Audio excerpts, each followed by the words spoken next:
regular people. Take a walk, man.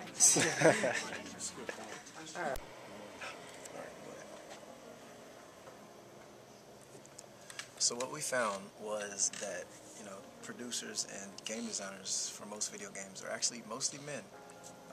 The imagery and the illustrations that come out of video games are basically predominantly portray a male-dominated culture. This is not to say that there's no females in video games, but there are mostly men in video games, and most video gamers are men themselves.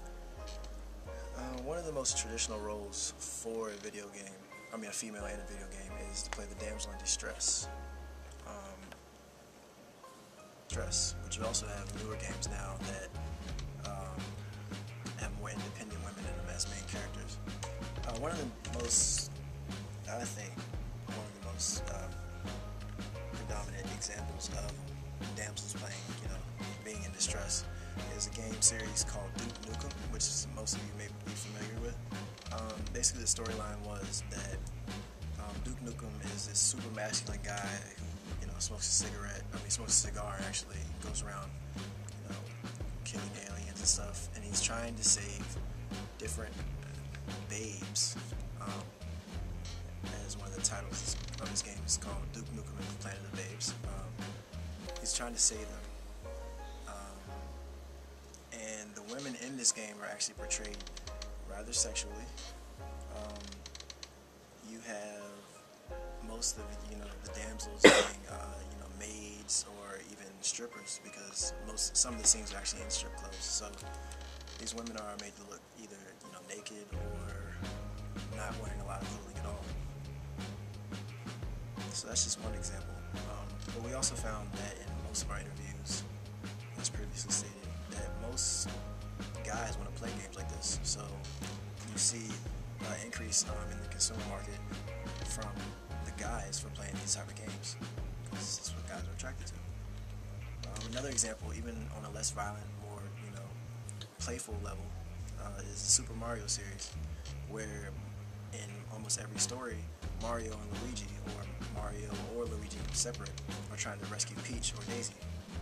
They were trying to rescue her from Bowser's castle, and Bowser was a monster that held Daisy or Peach in contempt, and Mario and Luigi had to save them. Now, even though males are still predominant characters, female characters are starting to come up. Female main characters are starting to come up on the rise. One of the most popular game series, for example, would be Lara Croft in the Tomb Raider series, where you have Lara Croft, the character who is funny, smart, well, not necessarily funny, but agile,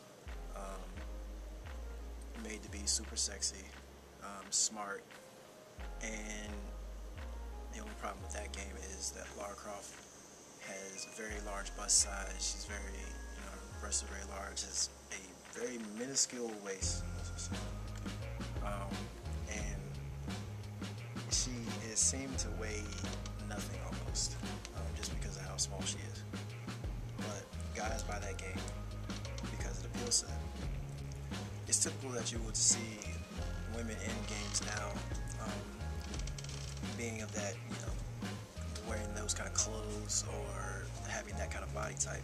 Women would usually have large breasts and wear tight or revealing clothing, and also they sometimes use their bodies that are over-sexualized to get what they want or get benefits from male characters and things like that.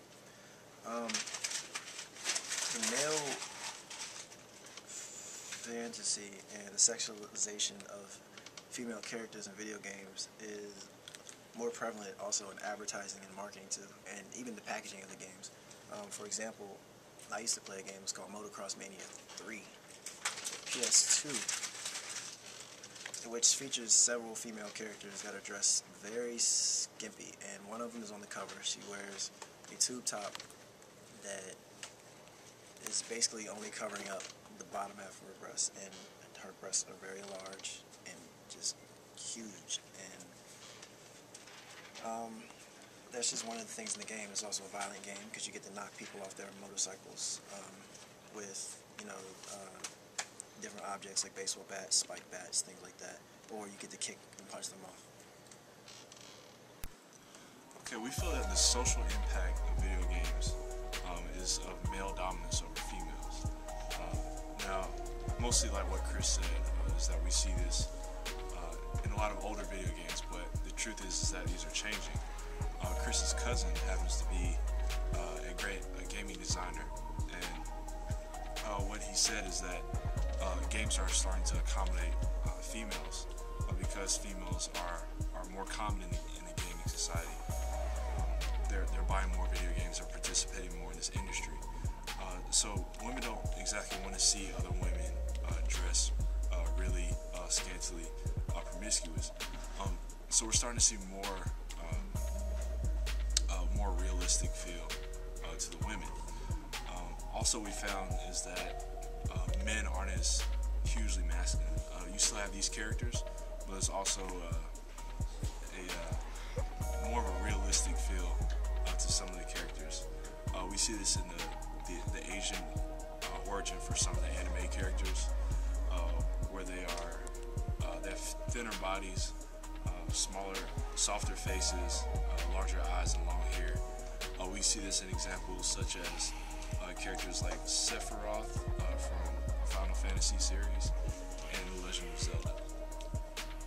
Well, what we recommend is that people see the perspective from a different angle. Instead of seeing that video games actually affect society, why don't we just try to see it as society affecting video games?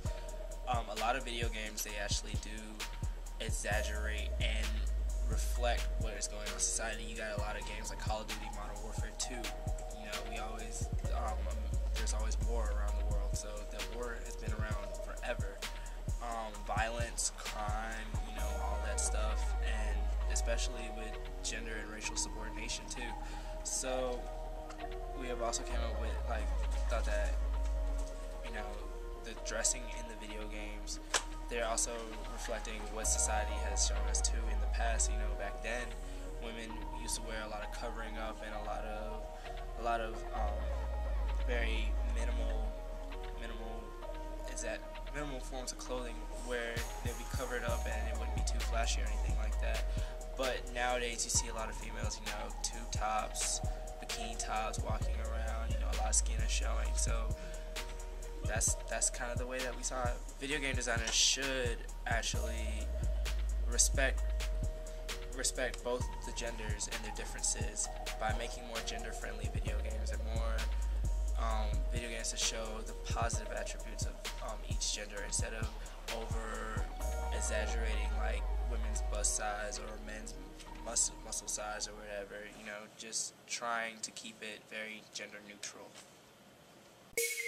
And that's how we render gender. Hope you enjoyed our video.